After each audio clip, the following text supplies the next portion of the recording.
Welcome to EEZBOOK. Here's a step-by-step guide for new users. If you already have a login ID, simply click on the EEZBOOK tab to get started. Go to Employee Portal module and click on Employee Portal.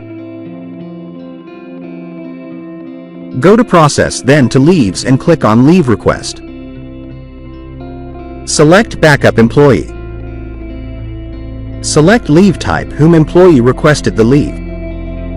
Select the leave start from and leave date to, and it is automatically update the total day.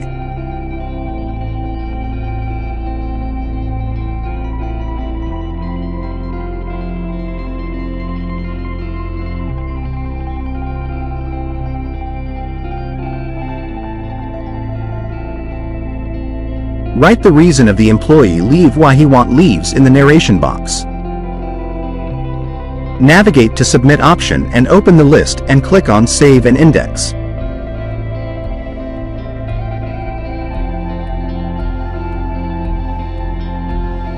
Then you will update the working and select 2024-2025 year.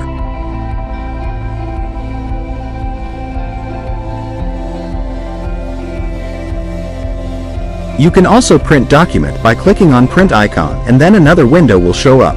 Then scroll the screen, you will see Print button, and now click on Print button to print the document. Now go to Leave Request. A leave request is a formal process through which an employee informs their employer about their intention to take time off from work.